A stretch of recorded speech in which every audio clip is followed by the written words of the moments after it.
I want to try a little experiment to kick things off today. I want you to close your eyes. Okay. Seriously.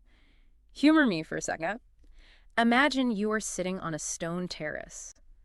The heat is just radiating off the ground. That specific, dry, relentless Mediterranean heat that feels like it's baking you from the inside out. Oh, yeah, I can feel it. You're overlooking the sea, and it's that impossible, saturated shade of blue. The kind of blue that almost looks fake, like it's been photoshopped. Exactly. And a waiter in a crisp white shirt walks over and places a bowl of pasta in front of you. It's steaming. It's pasta alla Norma. The classic. You've got your penne pasta, a rich red tomato sauce, chunks of fried eggplant, a dusting of grated salted cheese, and a perfect sprig of basil right on top.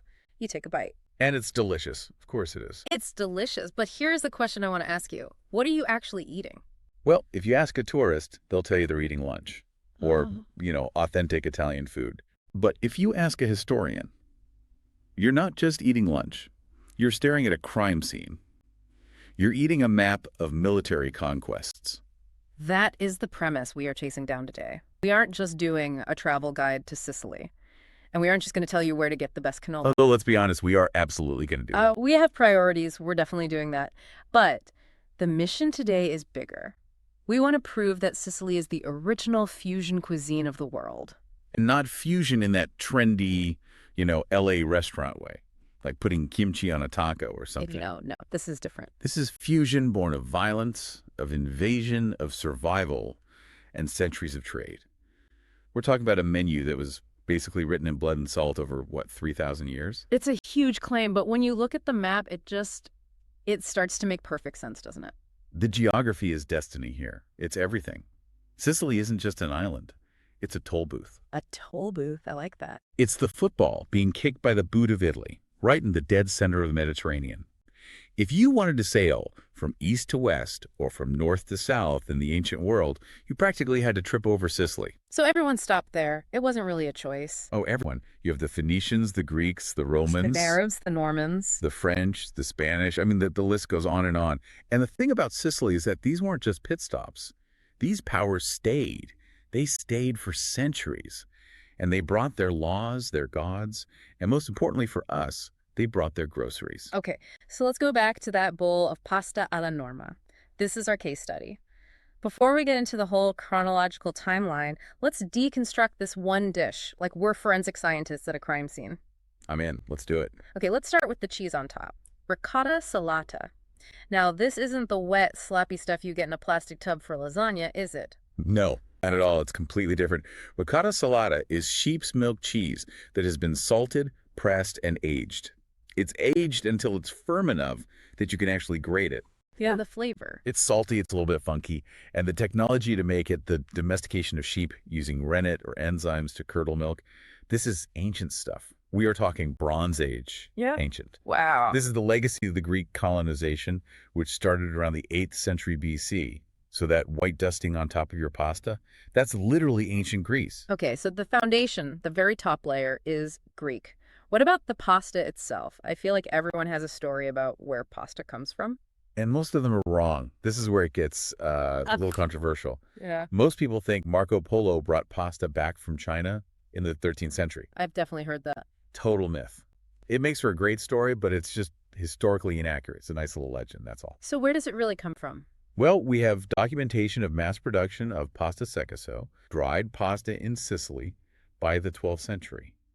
And it was likely an industry solidified by the Arabs. Why them specifically? Because dried pasta is durable. It travels. It's the ultimate logistics food. You can stick it in a ship for months. So the vehicle for your sauce, the pasta itself, that's very likely an Arab industrialized technology. Okay, so we've got Greek cheese, we've got Arab technology for the noodles, then you have the main vegetable, the eggplant. Aubergine, yep. And this is a dead giveaway. There were no eggplants in Europe before the 9th century. They're native to Asia. So the Arabs brought them to Sicily during their conquest, and for a long time, the rest of Europe was actually terrified of them. Terrified of an eggplant? Why? They call them mad apples. They genuinely thought they were poisonous because they belonged to the nightshade family, just like belladonna. Right. But the Sicilians, living under Arab rule, they learned how to cook them properly, how to salt them, train the bitterness, and fry them to perfection. So the eggplant is the Arab conquest, plain and simple. What about the red sauce? The tomatoes? For that, we have to fast forward a few centuries to the 16th century when the Spanish are in charge. Ah, the New World connection. Exactly. Spanish explorers come back from the Americas with this strange, beautiful red fruit, the tomato. They start planting it in their dominions, and that included Sicily. So in one single forkful of pasta alla Norma, you have the Bronze Age Greeks, Yeah. the medieval Arabs, and the Renaissance Spanish, all mixed together with a single leaf of basil. That's it. You're eating 3,000 years of history in one bite. And that, right there, is what makes Sicilian food so unique. It's a timeline you can actually taste. That is actually wild when you break it down like that. It makes you realize how globalized the world was, way before we had the internet or anything like it. Sicily was globalized before the concept of Europe really even existed. And we have stacks of sources for this one. We've got historical analyses from Explore Travel and Odyssey, deep dives into street food culture from Tour of Sicily, and some really fascinating, slightly scandalous cultural explorations from Italy Segreta. We're going to break this all down chronologically. We're going to see how the Phoenicians, Greeks, Romans, Arabs, Normans, and Spanish all threw something new into the pot. And we should probably warn you, the listener. This deep dive might make you incredibly hungry. Oh, it will. Yeah. I made the mistake of reviewing the notes right before lunch, and it was absolute torture. Oh, I'm already planning my dinner. But let's go way back to the very beginning. Section 1. The ancient foundations. We're talking way, way back. Before the Colosseum, before the Parthenon. We're talking about the Phoenicians. The Phoenicians. They're often the forgotten guests at the dinner party, but they are so crucial. These were the great traders from what is now modern-day Lebanon. They arrived around 800 BC. And their goal wasn't to build a land empire, right? They weren't trying to paint their color. Not at all. They were building an empire of trade. They were the original maritime merchants. Think of them as the logistics experts of the ancient world. And when your whole civilization is built on boats and you're on the water for weeks at a time, your relationship with food becomes very specific. It does. You don't care about fancy presentation. You care about one thing and one thing only: preservation. You need food that isn't going to rot after 3 weeks in a hot, damp hole. Exactly. The Phoenicians were intensely utilitarian, so they brought us the concept of industrial-scale preservation. They're the ones who established the salt pans in western Sicily, in places like Trapani and Marsala. And those are still there today, right? If you see those iconic photos of Sicily with the windmills on the coast. That's a Phoenician legacy. Yeah. It is. And the mechanism is just brilliant in its simplicity. They realized that the western coast of Sicily had the perfect combination of shallow water, intense sun, and steady wind. The perfect recipe for salt. The perfect recipe. So they built these basins. You let the seawater in, you let the sun boil it off, you rake up the crystals. Done. And salt wasn't just for making things taste good. Oh no. Salt was white gold. It was literally currency. But more importantly, it was a tool. You couldn't transport tuna, which run in these huge numbers off the coast of Sicily, without salt. You catch the tuna, you salt it, and suddenly you have a protein source that can travel to Carthage, to Greece, to the Middle East. It changes everything. So salt allowed Sicily to join the global market for the first time? Precisely. But their other huge contribution was wheat. And we need to be very specific here. Not just any wheat. They introduced, or at least they solidified, the cultivation of durum wheat. Okay, so I've seen durum semolina on pasta packages my whole life. But what is the actual difference between durum wheat and the wheat you'd use for, say, a baguette? It's a massive biological difference. Yeah. Durum comes from the Latin word for hard. Hard, okay. It is. If you take a kernel of soft wheat, the kind that grows in France or northern Italy, and you bite it, it crumbles. It's chalky. That kind of wheat makes fluffy bread and cakes. And durum. If you try to bite a kernel of durum wheat, you'll break a tooth. It's like a tiny rock. It is incredibly high in protein and gluten. And that hardness is the key. How so? Because when you grind it into semolina flour and mix it with water, that high protein content creates this chaotic but very strong gluten network. And that means when you boil it, it holds its shape. It stays al dente. Exactly. If you tried to make spaghetti out of regular cake flour, it would just dissolve into a pot of mush. You need durum wheat for pasta. And the Phoenicians realized that Sicily's climate was perfect for this crop. It's hardy. It can survive those scorching, dry summers where soft wheat would just wither and die. So they basically set up the entire island as a wheat factory. And they founded trading hubs like Palermo, which was originally called Zis, Yeah. just to move these goods. So the bread and salt on the table, That's Phoenician logistics at work. But then come the Greeks, and the whole vibe just shifts completely. Oh, completely. The Greeks arrive around the 8th century BC, mostly on the eastern coast, places like Syracuse and Catania. And from what I gather from the sources, they basically brought the party. They brought the symposium. That's the word. The Phoenicians viewed food as fuel and cargo. The Greeks viewed food as culture, as social glue. They brought the famous Holy Trinity of the Mediterranean diet, didn't they? They did. The olive for oil, the grape for wine, and wheat for bread. But it's not just about the ingredients themselves, it's about the mindset. The word symposium literally means drinking together. It's the origin of the dinner party. It wasn't just about shoveling calories in to stay alive. No, it was about politics and philosophy and poetry, all fueled by wine and food.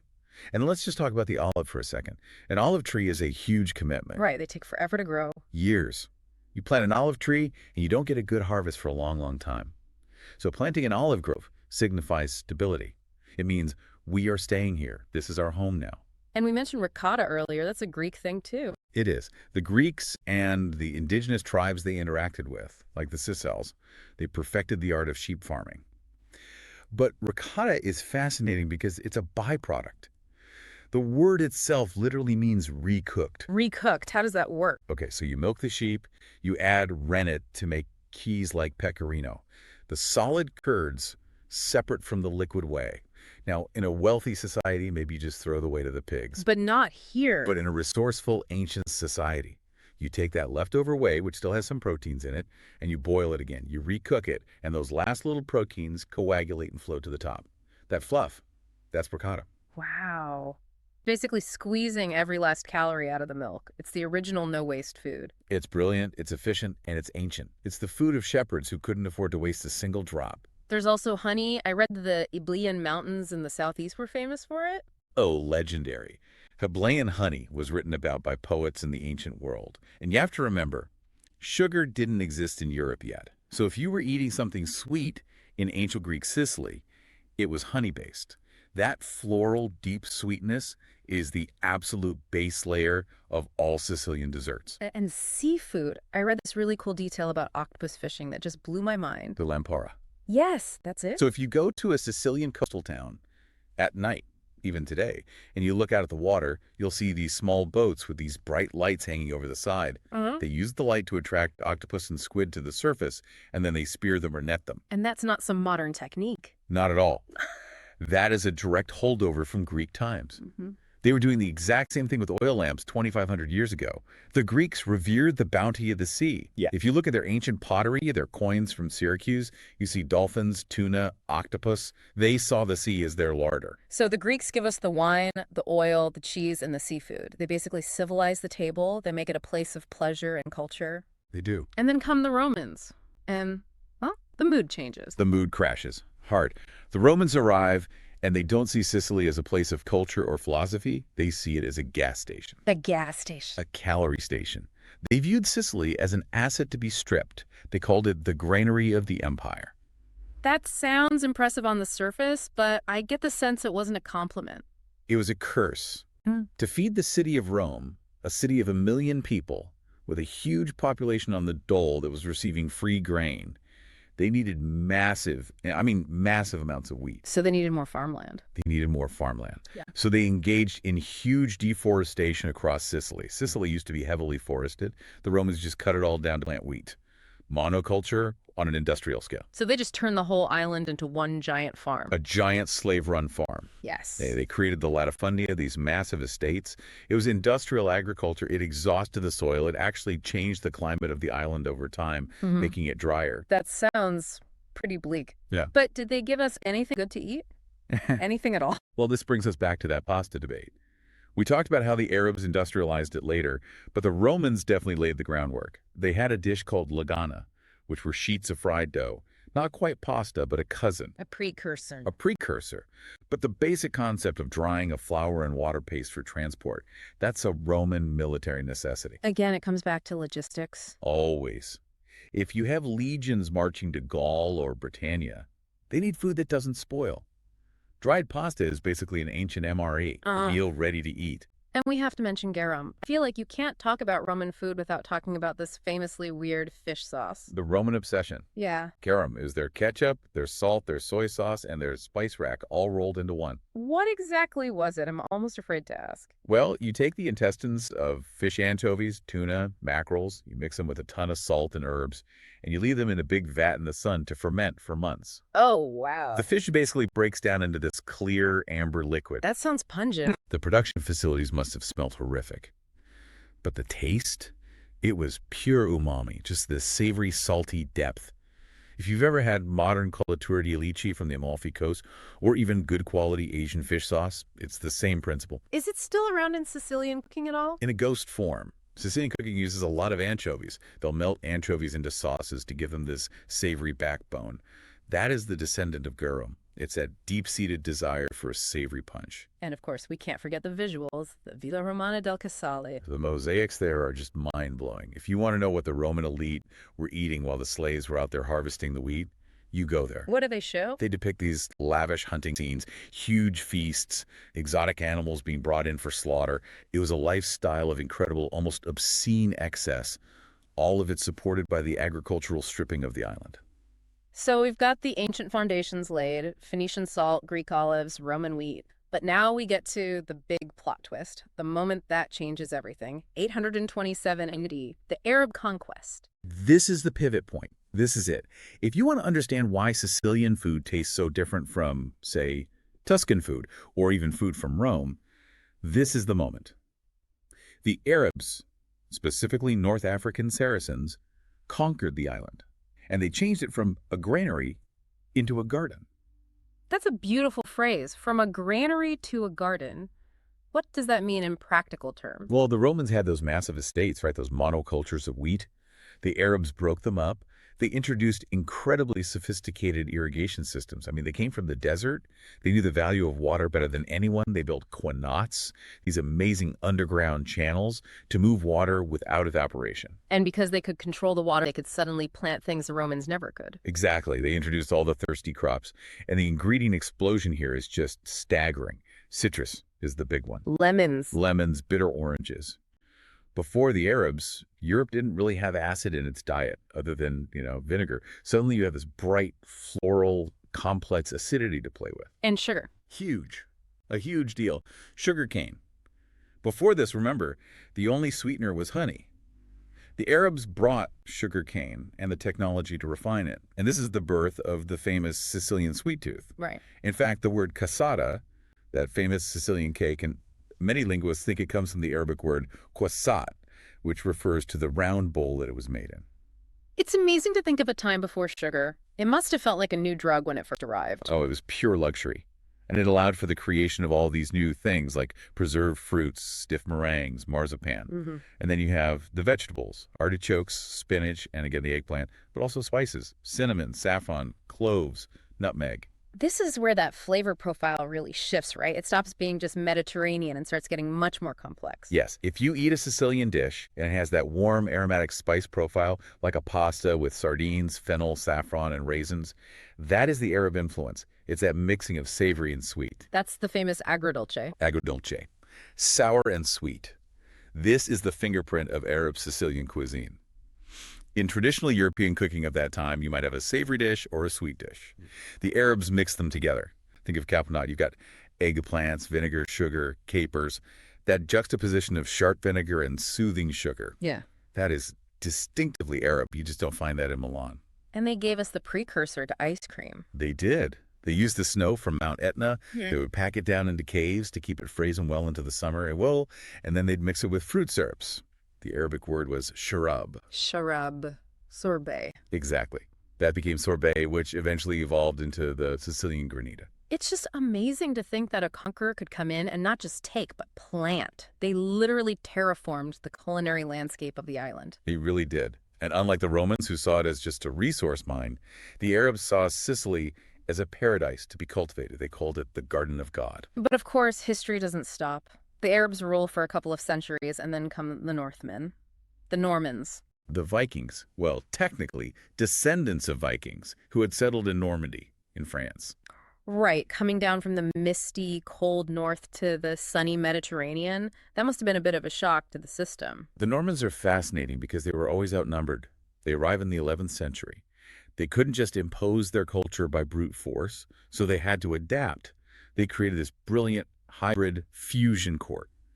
But culinarily, they definitely brought their northern European habits with them. Which means meat. Lots of heavy meat, rotisseries, big roasts. They love to hunt. But their biggest contribution might be something we totally take for granted today. Breading. Breading, you mean like coating things in breadcrumbs. Exactly. It seems so simple, but it's actually a preservation technique. The Normans needed to carry food for long military campaigns, for hunting trips, for war. They realized that if you took that Arab rice ball, the proto-arancino, you rolled it in breadcrumbs and then fried it, the crust acted as a seal. It's like edible Tupperware made of bread. That's a perfect way to put it. It keeps bacteria out and it keeps the moisture in. It made the food durable enough to carry in your saddlebags for a day or two. So the arancino is the ultimate fusion food. You have the Arab rice and saffron, maybe filled with a French-style ragu a bit later on, and it's all preserved with a Norman breadcrumb shell. Precisely. It is a perfect stratification of history in a single deep-fried ball. What else did they bring? Well, the Normans also brought the salt, cod bacala, and stockfish. These are fish from the North Atlantic, like cod, that don't even swim in the Mediterranean. They brought the trade routes that delivered this essential dried fish to Sicily. Okay, now we have to talk about a group that often gets left out of the headline list of conquerors, but had a massive impact from the inside, the Jewish community. Oh, absolutely crucial, Yeah. especially in Palermo. The Jewish quarter in Palermo was a major hub of commerce and metalworking and all kinds of crafts, but they also influenced the food through the constraints of kosher dietary laws. And this brings us to the fifth quarter, right? The offal, the organ meats. Yes. Jewish butchers, following kosher rules, couldn't sell certain parts of the animal to their own community, specifically the hindquarters, or organs that weren't properly drained or examined or contained the sciatic nerve. But they couldn't just throw all that meat away. That's bad business. So what did they do with it? They sold these parts, the spleen, the lungs, the intestines, very cheaply to the Gentile population, the Christians, and the poor of Palermo.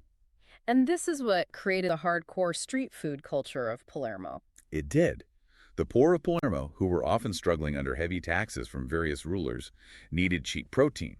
The Jewish butchers provided it. So when you eat a spleen sandwich in Palermo today, you are eating a dish that was born from the intersection of religious law and economic necessity, the ultimate waste not, want not food. It's incredible how necessity really does breed invention. And then finally we get the Spanish, the Baroque era. The Spanish ruled for a long, long time, from the late Middle Ages right up to the 1700s, and they brought the New World bomb with them. The tomato. The absolute game changer. Before the Spanish, there was no red sauce in Italy. Pasta was white or creamy or oily. The Spanish brought the tomato, the potato, the squash, the prickly pear cactus, which is now completely iconic to the landscape, and turkey. And chocolate, but not just any chocolate. I had some chocolate in Monaco once and it was weird. It was kind of crunchy. Ah, yes, Monica chocolate.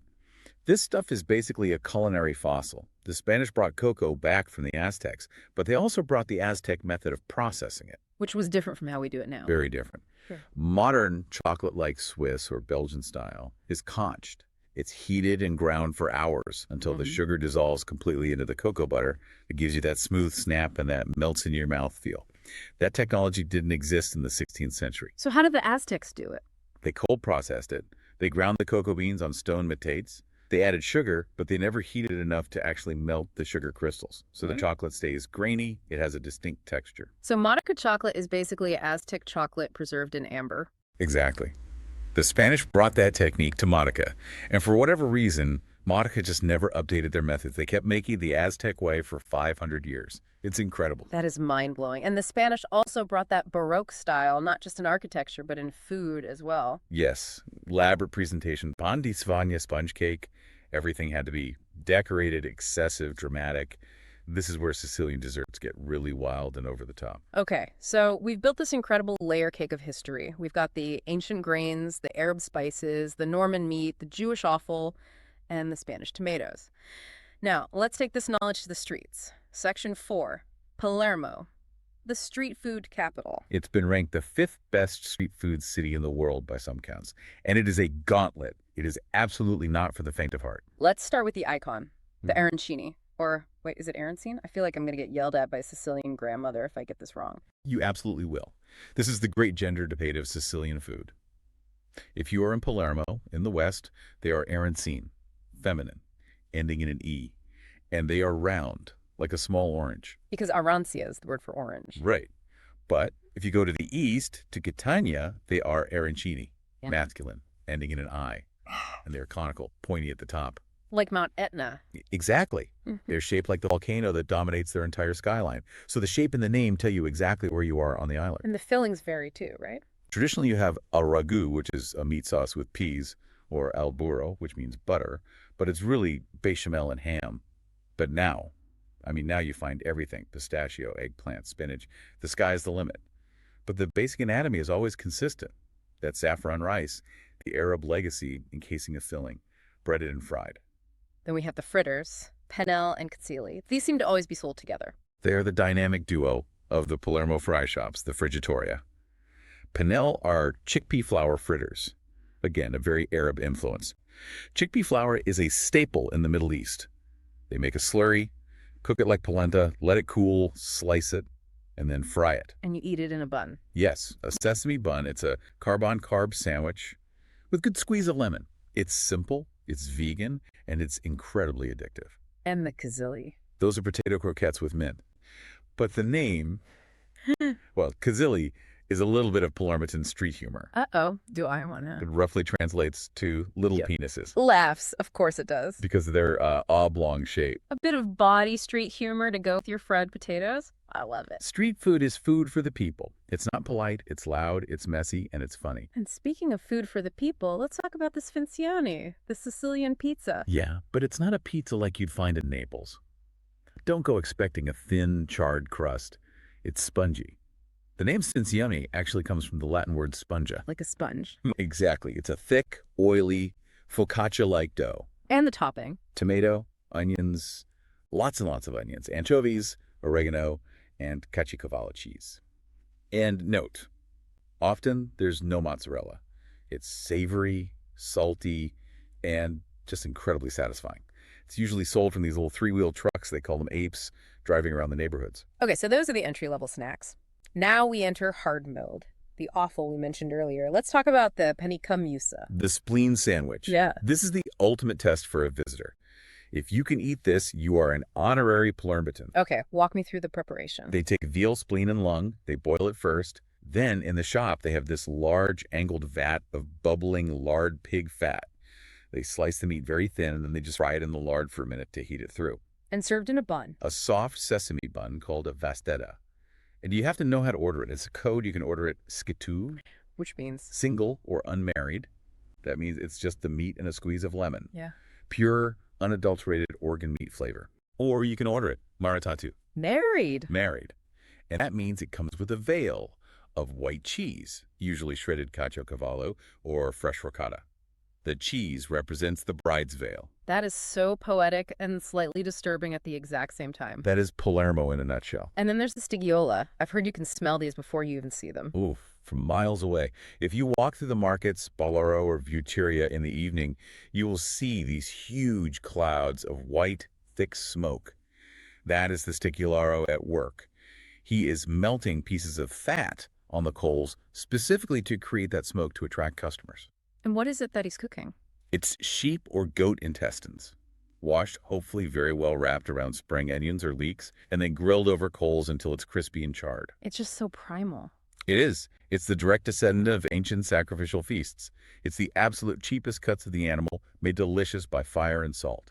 It's chewy and fatty and smoky. It's a lot. And finally, rascatura. This one sounds like an insult. It basically is. It is the ultimate waste-not dish. Rescator literally means scrapings. Scrapings of what? Remember the panel in the Cuisine? The potato and chickpea batters. Well, at the end of the day, there's always batter left stuck to the sides of the pots.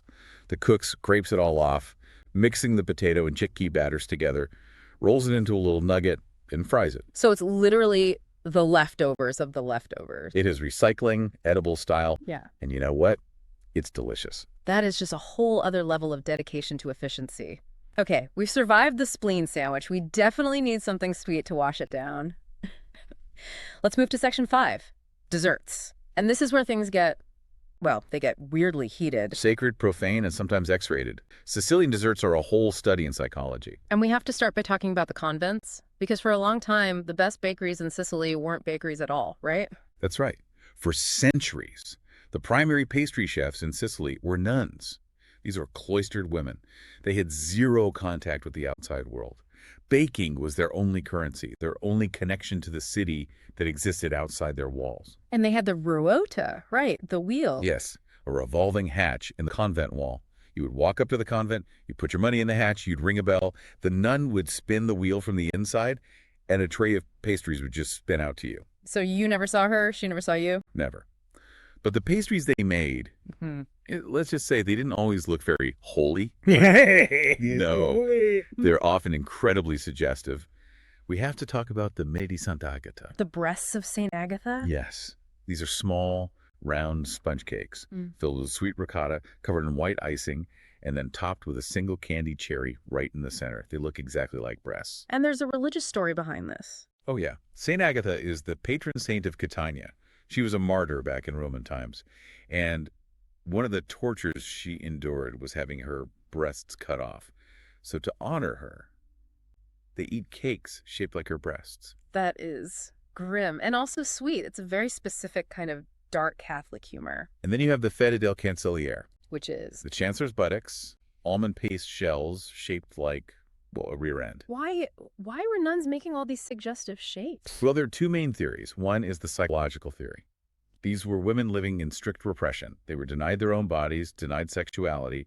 This was a way to sublimate that desire to express the physical body in the only medium that was allowed to them, which was sugar and almond paste. That makes a lot of sense. It's like a form of rebellion through marzipan. And Right. what's the other theory? The historical continuity theory.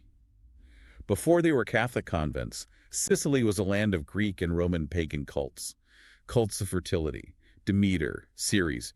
In those cults, offering baked goods shaped like body parts, wounds, breasts, phalluses, was a standard way to ask the god for fertility or healing. So the nuns might have just been continuing an ancient tradition that got rebranded for the church. Exactly.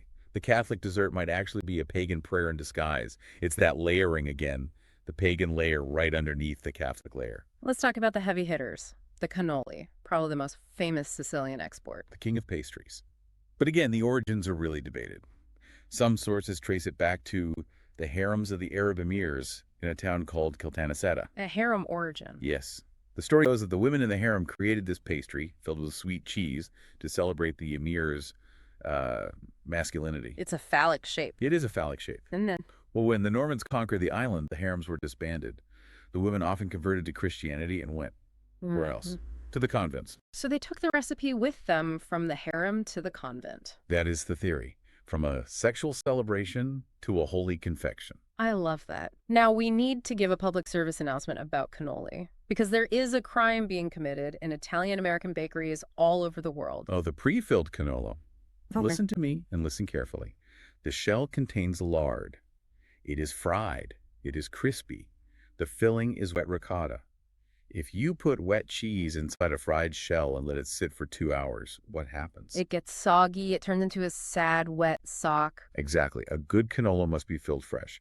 If you walk into a bakery and the cannolis are already filled and sitting in the display case, walk out. Just turn around and walk out. Yeah. You want to see the empty shells, and you want to see the baker fill it right in front of you. And the filling matters, too. Oh, it's everything. Strictly sheep's milk ricotta. It has to be drained for 24 hours so it's thick and creamy. Sugar, maybe some candied fruit or pistachios. But here is the golden rule. No cream cheese. If you see cream cheese in the filling, run. That is not a cannolo. That is a cheesecake in a tube. Noted. No cream cheese. And then there's the cassata siciliana. The ultimate fusion cake. We mentioned the name is likely Arabic, but just look at the ingredients. You've got the sponge cake, Spanish influence, the ricotta, Greek, the sugar and candied fruit, Arab, and chocolate, New World. It is visually Baroque. It's intense. It's covered in green marzipan. It's everything Sicily is in one single cake. It is not subtle. And for breakfast, because in Sicily, eating ice cream for breakfast is perfectly acceptable, right? It's not just acceptable, it's mandatory, granita. But please, don't call it a slushy, and don't call it sorbet. What's the texture like? It's crystalline, it's flaky, it's made with water, sugar, and flavor, and it's churned very, very slowly. You eat it with a brioche called tuppo, A what a now? warm brioche bun that has a little top knot, a little tuppo. And the ritual is? You rip off pieces of the warm brioche, you dip it into the freezing cold granita, and you eat it. It's that temperature contrast that just wakes you right up. Coffee granita in Messina is supposed to be the holy grail. It is the standard. They top it with fresh whipped cream. It is the perfect breakfast for a hot climate. There's nothing better. And finally, marzipan, the fruta martorana. These are those incredibly realistic fruit shapes made of almond paste. Yes, the story goes that the nuns at the Martorana Church in Palermo were expecting a visit from a very important guest, maybe the Pope or a king. It was November, and all their fruit trees in the garden were bare. They were embarrassed by their empty gardens. So they improvised. They improvised. They sculpted fruits, lemons, oranges, figs, everything out of almond paste and sugar, painted them to look hyper-realistic, and then hung them on the barren trees to impress their guest. That is some next-level presentation skill right there. It became a true art form. Now, during All Souls Day, they fill the shop windows with them. They're beautiful. We're heading into the final stretch now, Section 6, regional varieties. Because Sicily isn't just one big kitchen, the East and the West are very different. Oh, very different. The West so. Palermo, Trapani, has a much heavier Arab influence. In Trapani, the signature dish is couscous di pesce, fish couscous. Which is unusual, isn't it? Usually couscous is served with meat in North Africa. That's correct. But in Trapani, they adapted it to what they had, which was the sea. It's steamed in a special terracotta pot, and it's served with a rich broth made from rockfish. It is complex, spicy, and very, very different from pasta. And in the East, Catania, Messina. It's closer to the Italian mainland, both geographically and culturally. The food is a bit more, rigid, but they have their own unique obsessions. In Catania, horse meat is a staple street food. Meatballs, steaks, you name it. Horse meat. Yes, it's considered a delicacy. It's a sweet, lean meat.